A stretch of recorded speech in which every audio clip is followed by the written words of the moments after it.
Hello, this is Ryan Reisert, your host. This is going to be a very different podcast series than anything you've experienced on the market. What I'm trying to do is change things up a little bit. Rather than having a special guest and one topic with great conversation that goes away, we're going to host a series of experts and others who have perspective on different topics over a period of time. Gather that in a series of episodes and roll that out until we've really exhausted a topic. So hopefully you enjoy this podcast, and thanks again for listening in. Sam Nelson, you want to introduce yourself? Yes, my name is Sam Nelson. I'm an SDR Leader over here at Outreach. And yeah, I've been at Outreach for quite some time. I guess it's been like a little more than 3 years, but in Outreach time, that's a lot of time. So I've been at SDR and SDR manager, managed SDR managers, and actually spend a lot of time consulting now. And excited to talk today.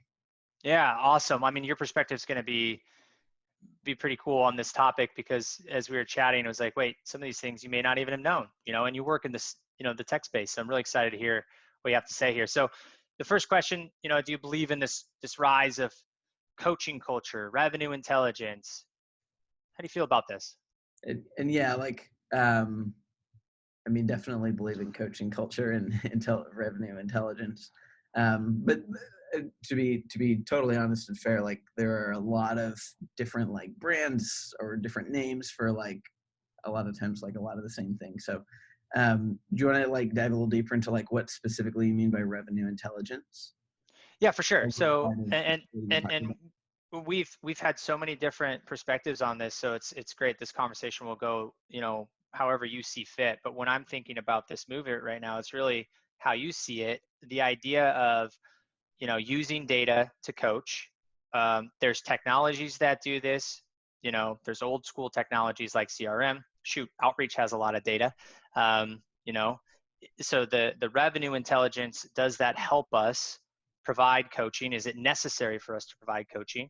And then the coaching culture movement, which is a whole nother side of this, is just the idea that we have to develop our people, right? So there's still a lot of organizations that see reps as coin operated machines, and maybe they don't really invest so much. And there's others that are all the way on the other side of it, where they've got sales enablement and sales boot camps to launch their onboarding programs, and they take forever before they get their reps up to speed because they have to train and develop them. So that's what I mean by the movement.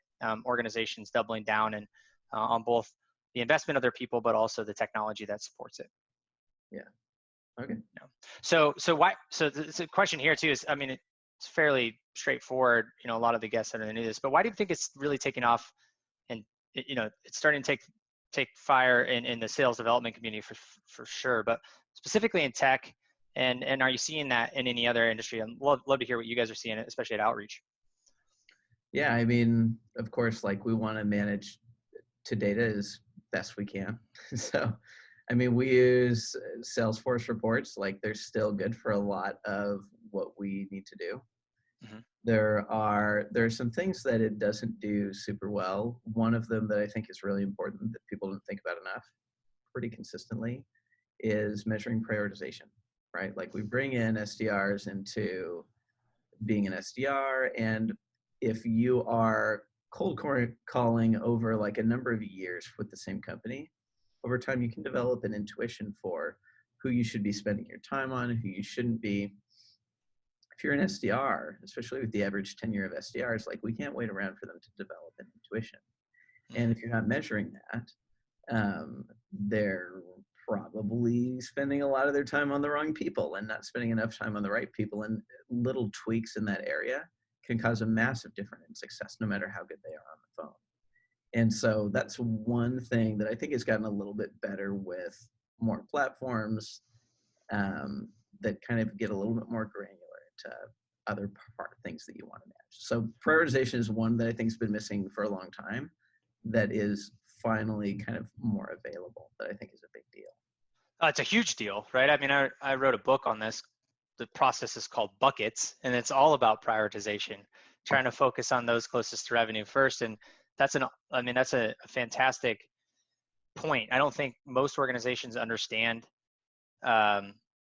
even the concept of that, right? It's like you either have a lead or you have an opportunity. And we're getting a little bit tactical here, but I love that. I'd like to dive a little bit deeper into what that means. But well, yeah, and I'm fine with getting tactical on that. Like I was telling. Yeah. What does that look like for you guys? I mean, that's the next question. You're like, what does that look like at Outreach? I mean, you have a tool that really helps with that.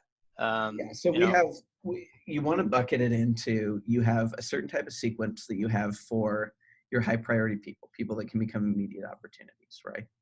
And what's that? How do you define that? How do you define that?